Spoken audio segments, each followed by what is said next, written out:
Amazon Web Services CEO Matt Garman said the quiet part out loud when he said during a internal fireside chat, quote, "If you go forward 24 months from now or some amount of time, I can't exactly predict when it is. It's possible that most developers are not coding," end quote. So how much will Amazon save in cutting engineer headcount? That's another part of the story. Hide your kids. Lock the doors. You're listening to HR's most dangerous podcast. Chad Sowash and Joel Cheeseman are here to punch the recruiting industry right where it hurts. Complete with breaking news, brash opinion, and loads of snark. Buckle up, boys and girls. It's time for the Chad and Cheese Podcast.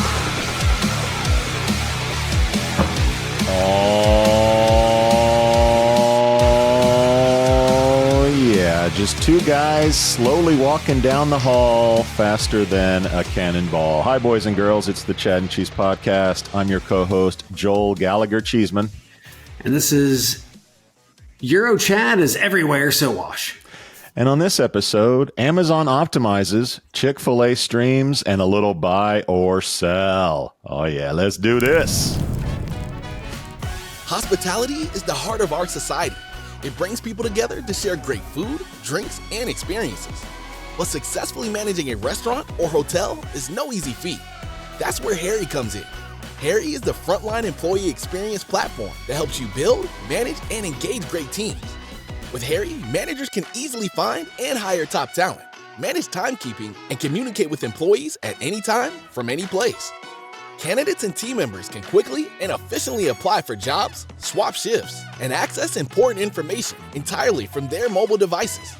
And Harri's robust employee engagement tools make team members feel more connected than ever.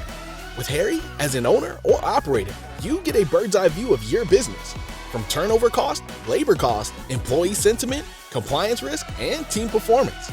Run your business better by understanding the power of your people.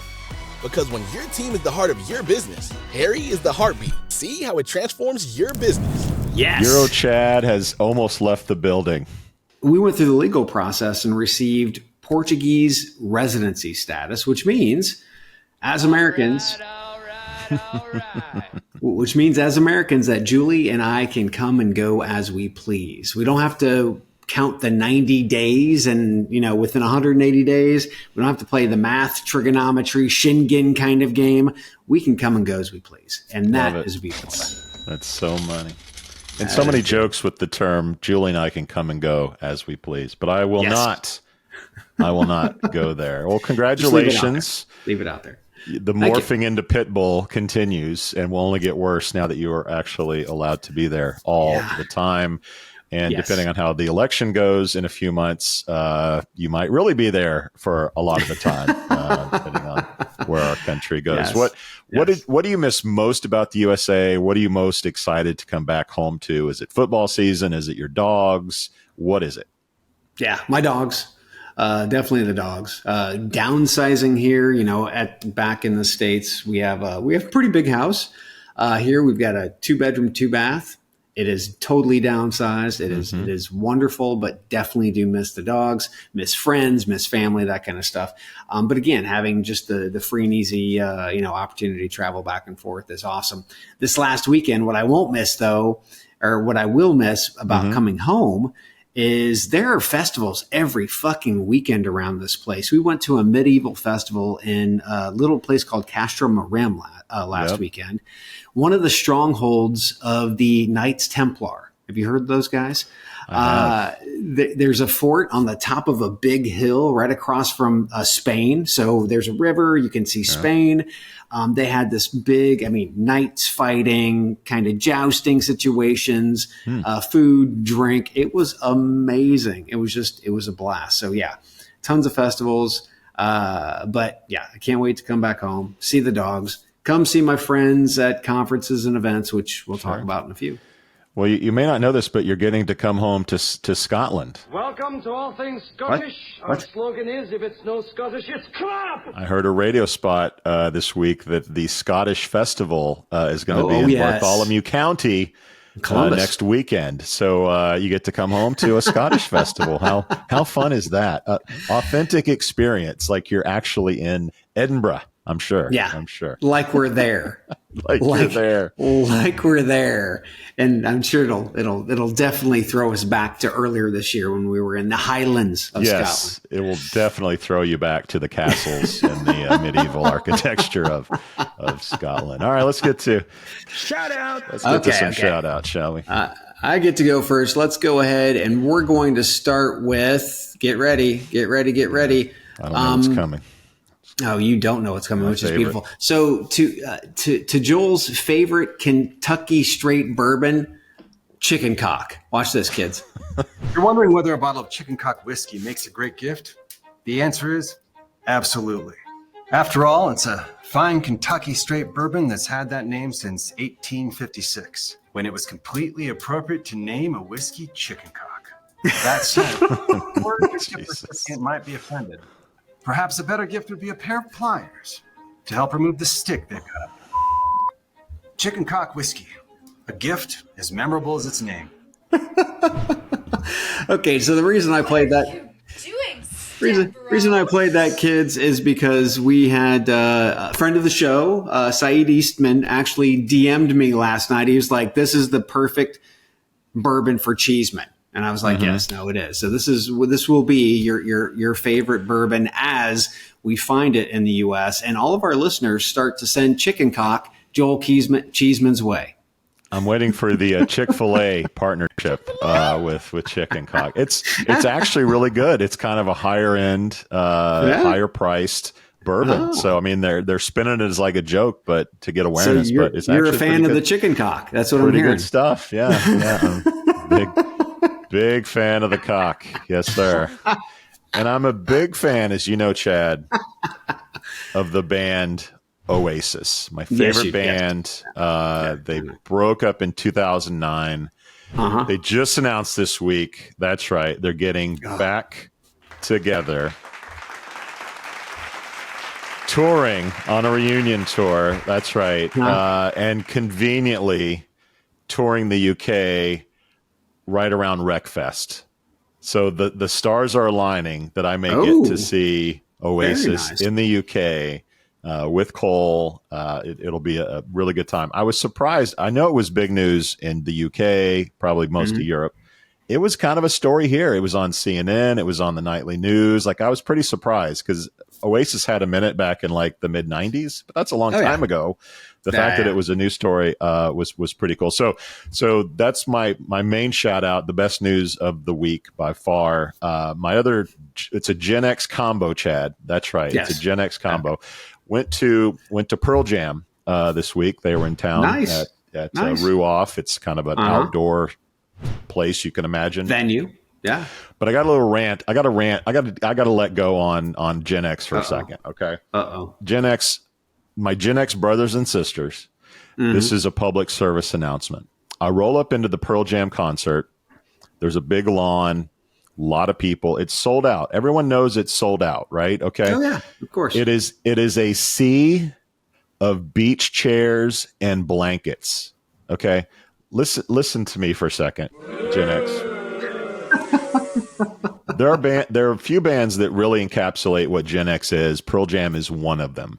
Yes. JenX do not show up at a sold out Pearl Jam concert in your lawn chairs. Okay, that ain't happening. That's not how we roll. Okay, this is the generation of drinking from the outside water fountain. Don't be home. Don't go home until the street light comes on. The latchkey kids, we were feral running the streets. Don't come at a Pearl Jam show that's sold out in your beach chair, okay? That's all I'm saying.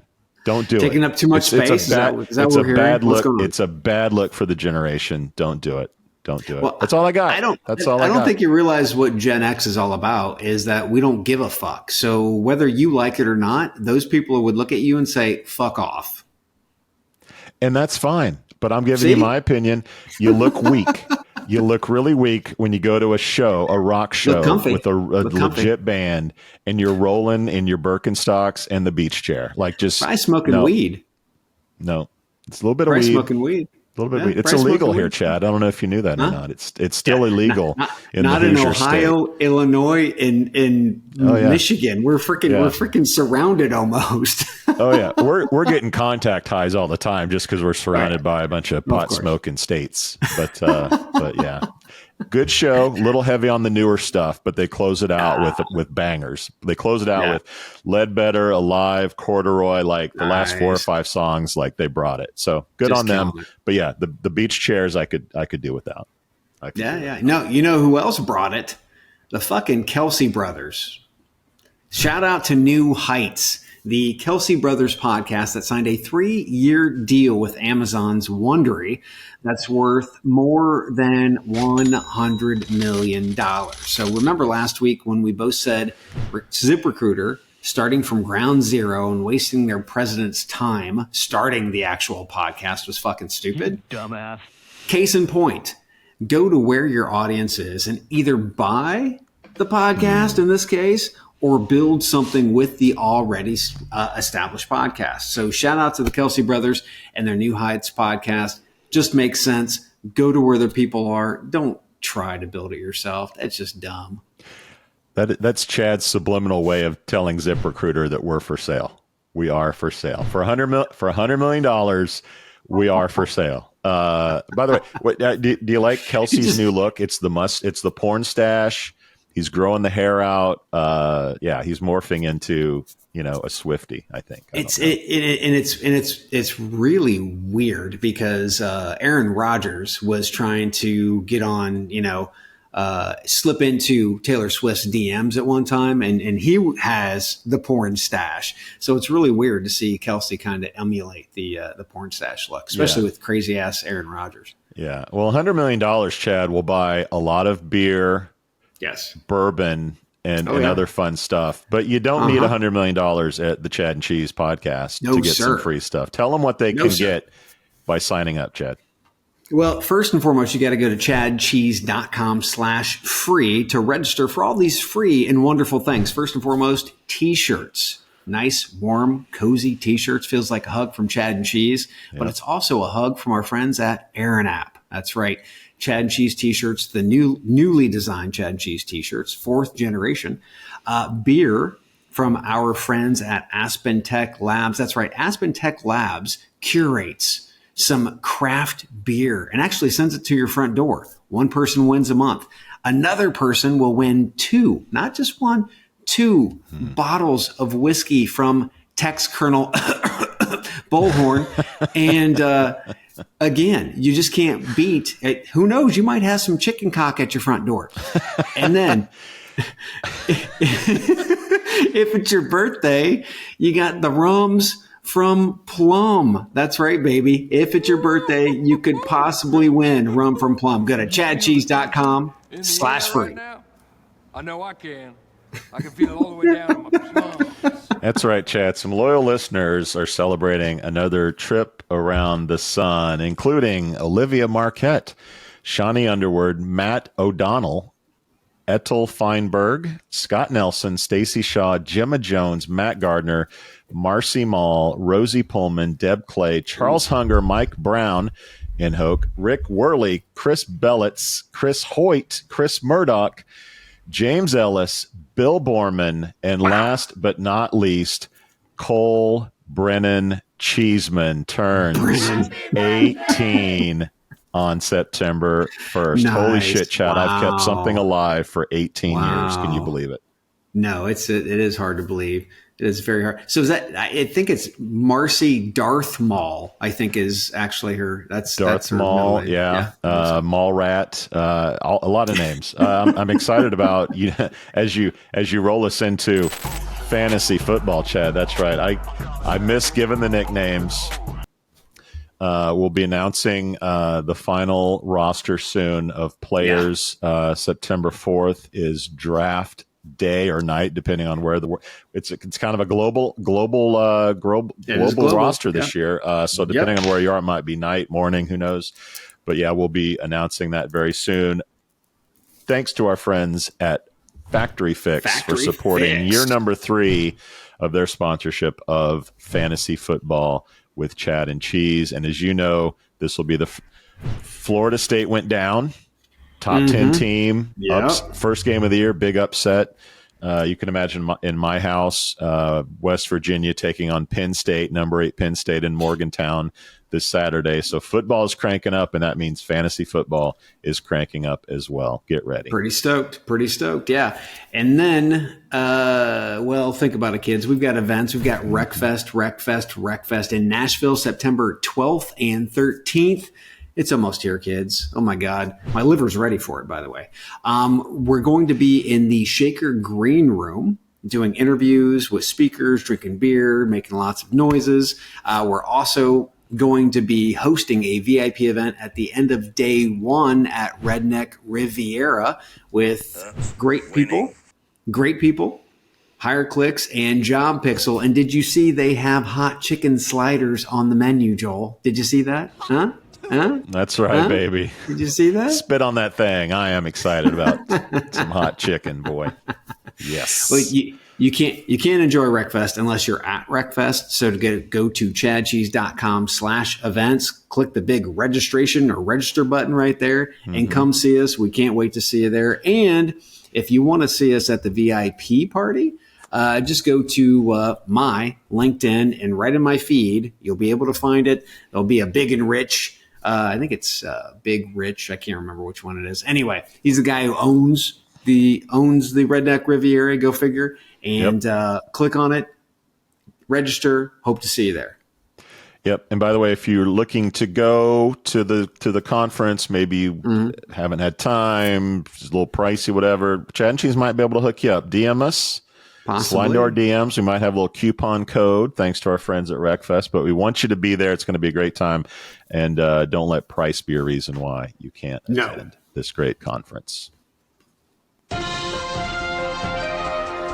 Topics! All right, Chad, we start with a tale of two companies this week, SmartRecruiters and iCIMS. This week, SmartRecruiters smartly moved Rebecca Carr to CEO after serving as Chief Product Officer, while also looking to make a bigger splash at upcoming conferences than they normally do. iCIMS, on the other hand, is rumored to be laying off a good number of employees in Europe, and that's following layoffs company-wide just a few weeks ago. Chad, what's your take on the current state of SmartRecruiters and iCIMS? Well, both companies have replaced their CEOs in less than a year. Both of those CEOs ejected without any or much notice, which is incredibly rare. The most interesting thing is the types of CEOs that iCIMS and SmartRecruiters chose as replacements. So number one, Jason Edelboim has a very impressive background. I mean, the guy was a producer at CNN. He was a business manager for the media group at Bloomberg. He was at PR Newswire, where he led corporate dev, was in corporate media distribution and product. He was the president of Cision, a media software company, then a president and CEO or COO at Dataminer. Mm-hmm. Yeah, it says what it is. They mine data, and basically they were an AI and machine learning company. Then became the CEO at iCIMS, his first gig in TA. Now, by contrast, we have Rebecca Carr. She was at BranchOut, which we all have fond memories of, right? Back in 2010. Some of us. JobVite, where she was director of strategic accounts, right? So she was really in the sales role at that point. She came to SmartRecruiters. She was VP of sales engineering, then VP of product and VP of growth. So there's a lot of product, a lot of sales and growth that's happening there. She moved to Checker, VP and chief of staff to the CEO.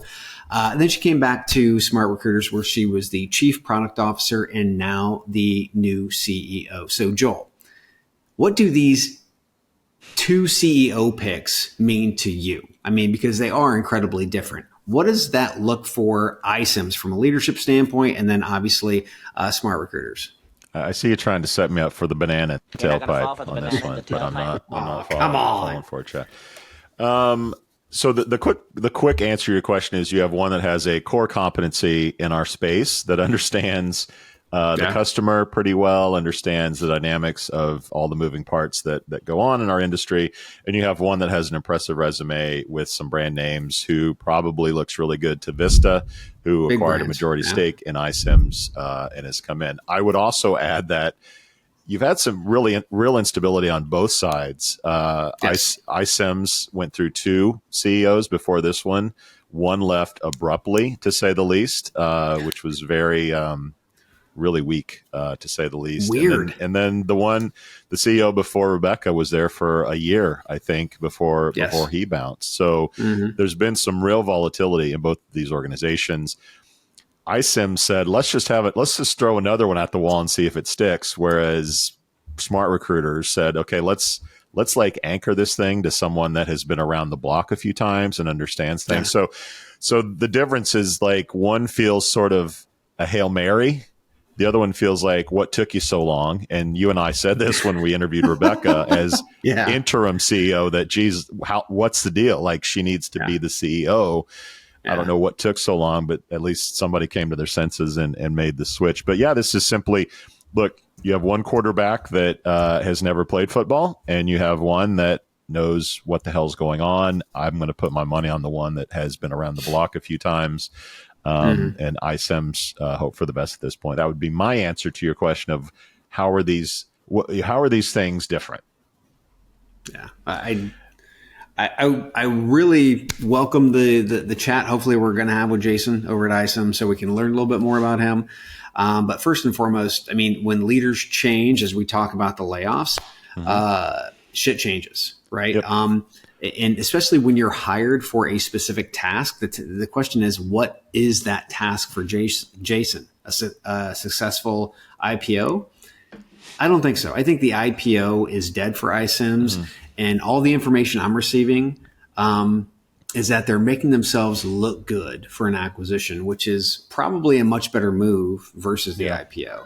Unfortunately, those layoffs dramatically reduce footprint in Europe, which is a big problem, especially if I'm a global customer or a prospect. Plus, iCIMS' land and expand global growth strategy is now out the window, because having an estimated half the staff in Europe to support sales and service operations is not attractive for U.S. companies with a global footprint. So if I'm an investor or a buyer, the moves that I'm seeing them make right now is more focused on retained business, cut costs, and growth outside the U.S. is purely optional, right? Now, on the SmartRecruiters side of the house, man, the train has been off the tracks for years. Like most founders, Jerome could only take the company so far, and he did a good job in that task. Then the board hired Michael DeSimone, which you talked about earlier, a guy with tons of business.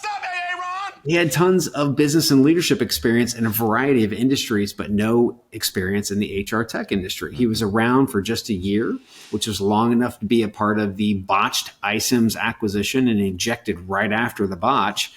Now, for me, here's the big difference between iCIMS and SmartRecruiters. SmartRecruiters learned from their mistakes. They hired a CEO with deep industry experience and connections. She knows what's wrong with the tech, product, go to market, because she served in all those areas of the business in the industry, right?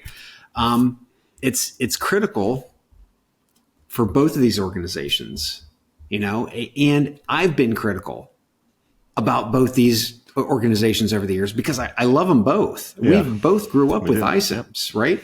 Yep. And we both know SmartRecruiters, and we've talked to Jerome, and we've known people in those organizations the entire time, which is why we've been so critical and hard on them. But the problem is, I only feel like SmartRecruiters is learning from their mistakes. Again, hopefully we'll get a chance to talk with Jason, and we'll find out. I want to drop this bomb, though. Probably one of the most best run companies in our space is Paradox. And that's due to the founder having deep experience and history in the business. Now, the new CEO started as a recruiter, and he worked his way up through the ranks in RPO and technology. And he's forgotten more about recruiting and talent than any other CEO in this space. So when I'm when any investor is listening to this podcast, I think it's really important for them to understand that making, the package look pretty is one thing. Making something inside worth a shit is something entirely different. You need to have a full package with a proper gift inside. Like, I don't know, maybe some chicken cock. 60% of the time, it works every time. Part of the irony of us talking about these two companies is that they should have been acquired, or they should have merged by this point. Rumors have it that iCIMS was looking to buy SmartRecruiters. This was when the IPO looked like it was going to be something that was going to come to fruition. The story that I heard was that the due diligence kind of came up short. There was a little bit of a bill of goods, a lot of phantom products and customers and things like that weren't actually there. This is rumored stuff. This is all alleged. But the deal, if it was going to happen, didn't happen because of that. Fast forward to today, we talked about the CEOs, we talked about the volatility of the organizations, but on the surface, they are very similar to each other. They both take a lot of money. SmartRecruiters is taking a lot more money. iCIMS has about double the head count, which is SmartRecruiters is clearly doing more with less in terms of head count. They've both been growing slowly, so they haven't been spiking or crashing by any account. The difference to me is, and I'll use an old sports analogy, you're either playing to win or you're playing not to lose. And what I'm seeing from SmartRecruiters is, you're good. A good offense is the best, or a good defense is a good offense, or whatever yours is. But in SmartRecruiters, I see a company that's looking to win. I see a company that's like, we're going to put in place who knows what they're doing. We're going to spend a little coin to rebrand, get ourselves back on a footing that we can look at either acquisition or maybe IPO way down the road. I don't know, but they look like they're putting in the A team, putting in the resources to build something for the long term. iCIMS feels to me like we don't want to lose.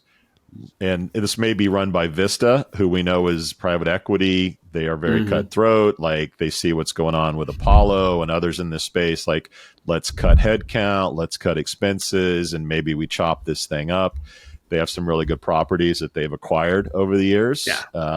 Opening and Text Recruit and things like. So they have properties that they could start chopping up, or like you said, sell to SAP, sell to a bigger fish. And maybe part of cutting Europe is like, well, we're going to sell to somebody who's in Europe anyway. Let's cut those people loose. We're not that strong in Europe as it is. So ultimately for me, two companies that are very similar, but one is playing to win. The other is playing like, let's not lose. That's my take.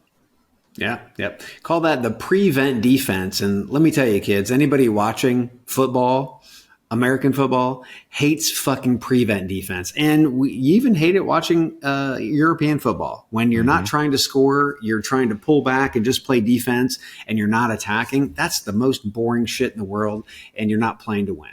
You're right, Joel. You know what happens when you play not to win? So you get nothing. You lose. Good day, sir. We'll be right back.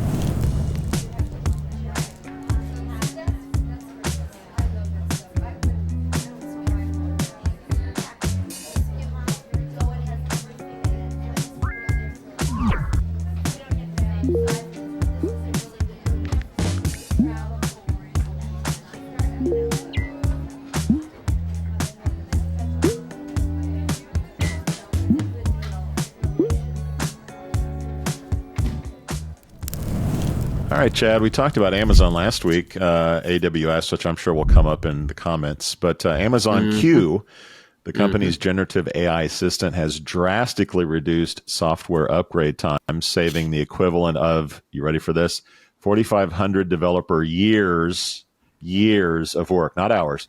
This efficiency not only saved time, but also enhanced security and reduced costs, according to the company, leading to an estimated $260 million in annual savings. Amazon CEO Andy Jassy emphasized the transformative impact of AI on software development, with plans to further expand Amazon Q's capabilities. Chad, $260 million would buy a lot of beers. What are your thoughts on Amazon Q? Well, here are my calculations. So 450 or 4,500 years times 2,080 hours in a year, and that's a 40-hour work week per year, times $62 per hour, which is the hourly wage, the average hourly wage of an Amazon engineer. That's close to $600 million, 580 million plus in savings right out of the gate. So close to $600 million in savings, thanks to Amazon Q. There's a part of the story that they didn't tell, and that is hand in glove with the AWS story that we talked about last week. Amazon Web Services CEO Matt Garman said the quiet part out loud when he said during a internal fireside chat, quote, "If you go forward 24 months from now or some amount of time, I can't exactly predict when it is, it's possible that most developers are not coding," end quote. So how much will Amazon save in cutting engineer headcount? That's another part of the story. Here's the bigger part of the story that I don't think anybody's talking about. Amazon Q is a product. So when ChatGPT is making money off of $20 a month subscriptions, Amazon is looking at the bigger picture, providing every company with Amazon Q developers. That's where the fucking cash is. So when we take a look at the ChatGPT and, oh, look, they're making money off of, this tactical kind of like storefront thing. Oh, fuck no. Amazon's not playing games. They're going to make the cash. You went deep on that one and you said cut head count. Yes. I don't know that there's much I can add to what you said. I could put out numbers for you in terms of savings, but the real picture here, and Amazon has history in this. When Amazon launched web services, AWS, a lot of people were like, what the hell? Why would they loan out their servers? Yeah. Well, the joke's on the critics because it's a huge business in and of itself. So Amazon has a history of looking at, oh, hey, what do we do that we can then productize and sell to other businesses? And by the way, Amazon Q is going to be a real easy add-on to AWS. Yes. Like a no-brainer, 30 days free, try it out. And then you have tons of companies, large and small, that are already using AWS are now potentially using Amazon Q to check their code, to write their code, to create efficiencies, just like Amazon did. And that is the real story, because when we talk about replacing engineers, not needing as many developers, like this is real and it's coming to fruition probably quicker than you thought it would, because the big Goliaths are creating these products and they're going to release them out in the world because they're going to make money, tons of money on this stuff. The real loser on this is developers, particularly experienced ones that are getting replaced by junior developers that can become really senior because of AI. It's going to hurt recruiters who has made, let's be honest, a very good living placing engineers for the last 2-3 decades. Like they're going to have to adapt to a very changing world. Companies like Upwork and Fiverr that make a lot of money on contracting developers, that may be a blind spot for them, that they're not going to be able to charge so much for an hour, charge as many hours. So this is a big stone being thrown in a big ocean that's going to create a lot of waves in a lot of different areas. And we're going to keep up on this and keep track of it, because Amazon is really blazing a trail, partly saying the quiet stuff out loud, and then partly saying like, hey, look at our numbers, guys. They're going to drop this thing as a product and it is going to be a huge deal. Google's going to follow suit. Microsoft is going to follow suit. They're all going to have these developer efficiency tools that's going to make companies a lot more money, which will make Chad happy because stock buybacks and all kinds of other stuff that'll make him giddy. But yeah, this is a huge story. Horrible. And it's just starting. This is the tip of the iceberg. Well, and think of it. So the internet was the first layer of infrastructure, right? And then we go into cloud computing. That's the next layer of infrastructure. Well, what's the problem with any type of tech? Well, you have tech debt. You have a ton of maintenance. You've got to fix that. Well, if we're in AWS and our tech is in our code's already factored for, what the web services. We already have developers in queue that are factored for all of this to be able to go and update and upgrade and provide maintenance and do a lot of things to save a lot of hours, years for these companies. So, this is, to me, I don't believe a couple of different things. First off, this is kind of like pushing backward into the maintenance side of the house. Mm-hmm. Being able to push development forward is an entirely different story. But just for the maintenance piece of it, though, every fucking company is going to need to have this. And if you're currently on Azure, well, you better fucking be pushing this. Microsoft, you better start creating this shit too. If you're on Google Cloud services, you'd better start having this too, because if you don't, people are going to just jump over to AWS because they have those services available and they can save you so much money and so much time. AWS is huge. This is a layup. We don't make stock recommendations on this show, but you might want to look at Amazon as a long-term play. Possibly. Which leads us to, Chad, buy or sell. Time will tell if some of these are going to be long-term buys. This is how we play, kids. We talk about 3 companies that have recently gotten money. I read a summary. Chad and I both say if we're a buy or a sell on these companies. Let's play a little buy or sell, shall we? First up is Pangeam. Hopefully I'm saying that right. Pangea, when all the continents were together, and I just added an M. Hopefully that's right. Anyway, the San Francisco-based company has secured $4.25 million in seed funding. The funds will be used to expand operations and further development of its platform. Pangeam offers, ready for this, analytics that help businesses optimize office spaces, improve resource management, and boost workplace efficiency by analyzing spatial and social data. Chad, Are you a buy or sell of Pangeam? I have 2 points here. Number one, this is predicated on in-office work. This is more of like a pre-pandemic kind of company. It sounds like. And then number two, it's big brother as fuck. I cannot sell this fast enough. 2 easy points. In-office work. We're moving toward hybrid remote. And it's way too big brother for me. That's a sell.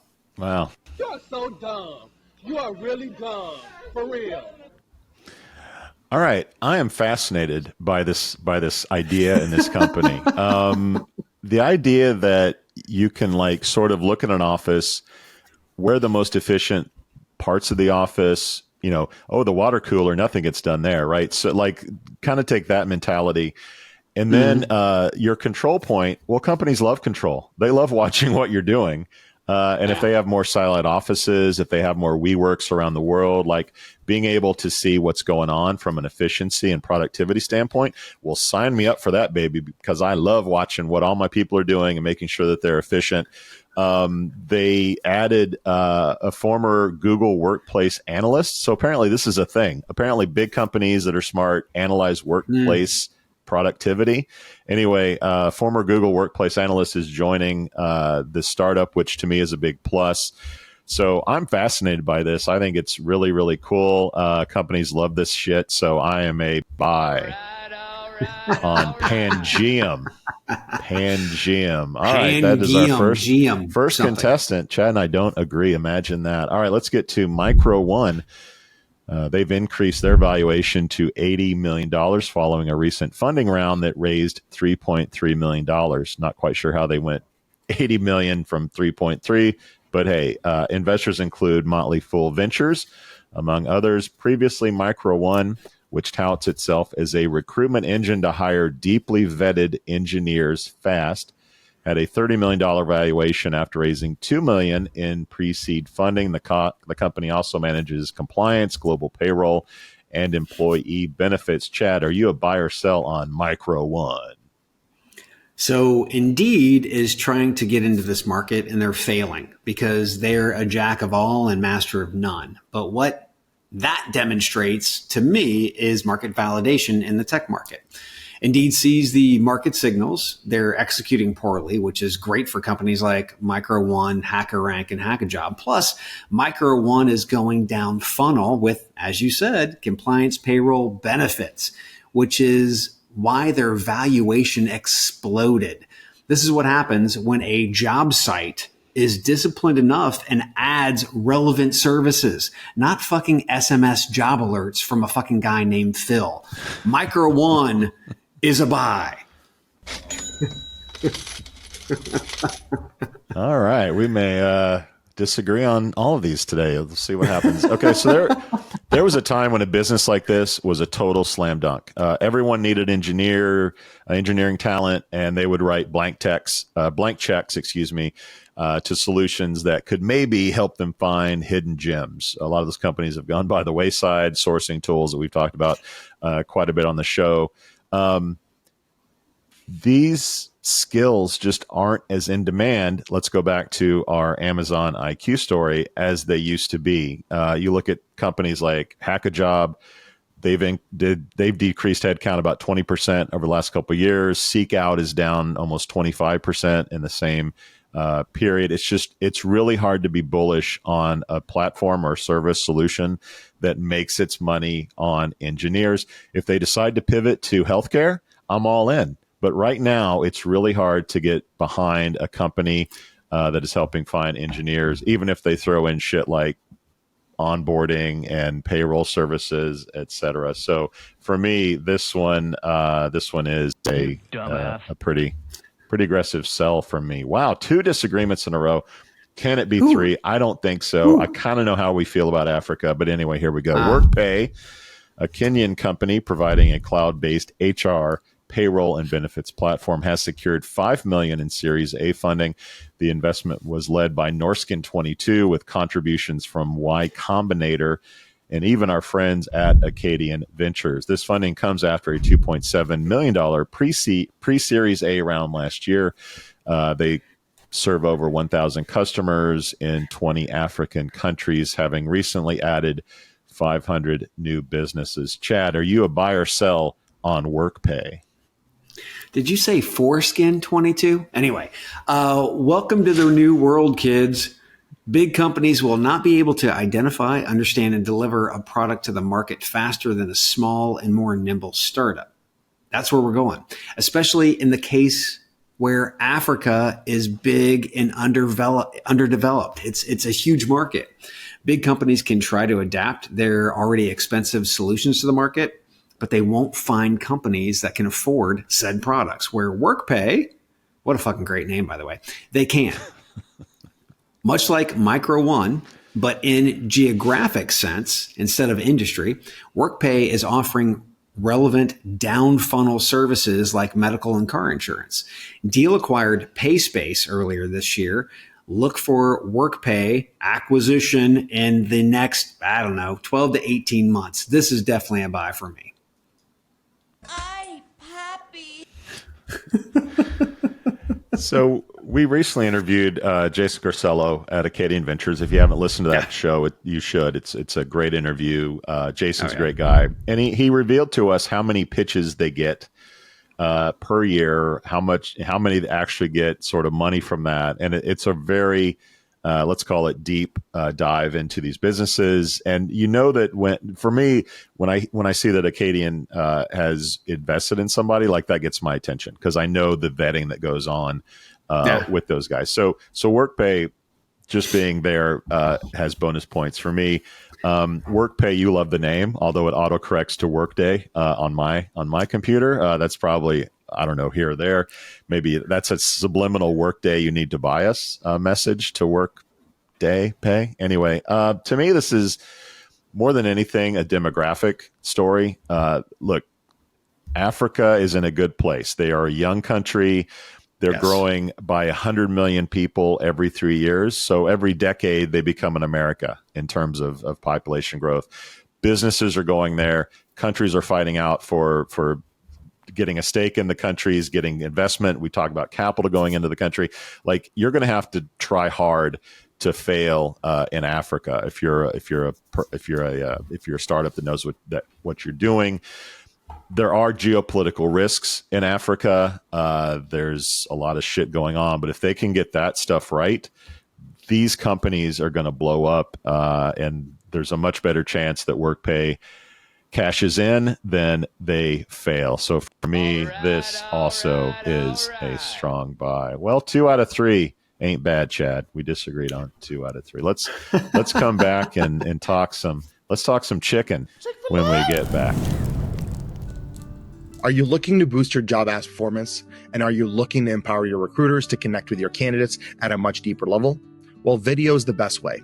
Collecting authentic video content from your employees, talking about why they love working for your company and why they've been there for X amount of years, absolutely skyrocket your metrics, such as your application rates, improving your SEO, driving more traffic to your career site, and even attracting better candidates that are sick and tired of the good old job ad jargon that they see out there in the world.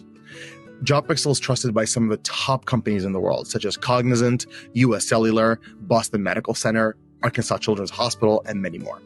Reach out to our team today to get a custom business case showing you how to improve your metrics at a level you've never seen before. We can't wait to show you what video can do. Thanks.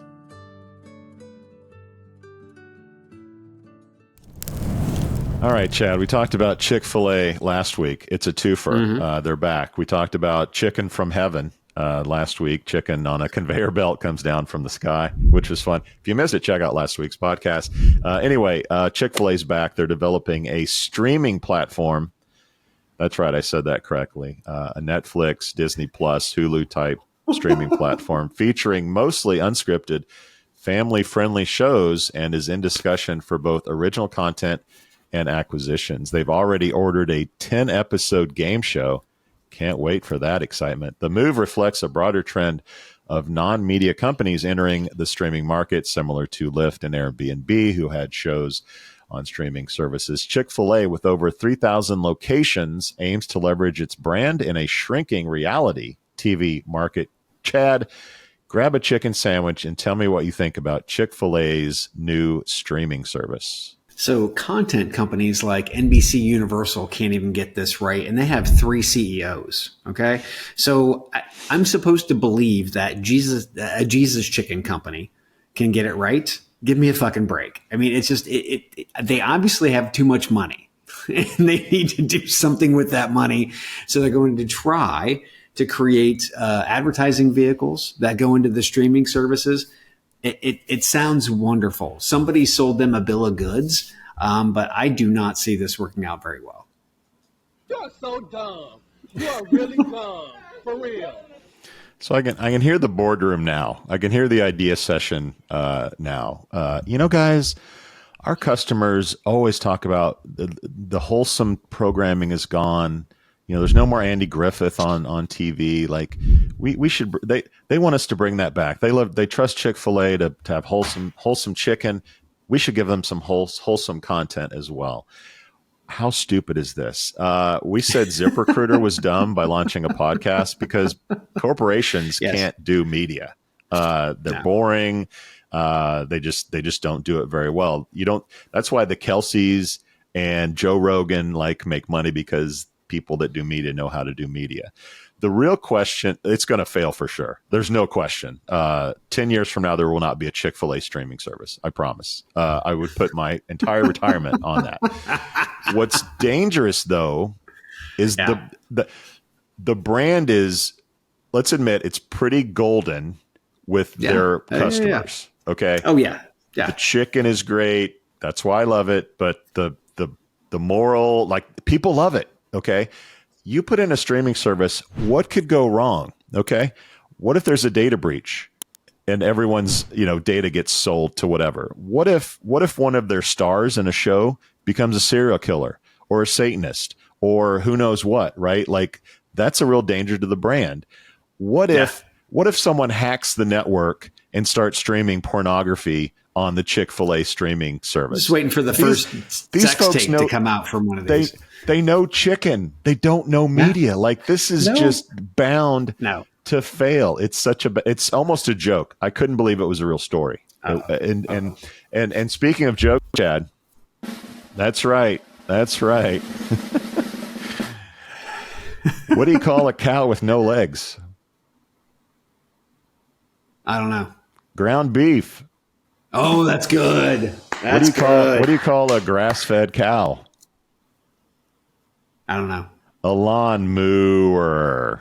Okay, that was bad. That was really bad. What do you call a cow in an earthquake?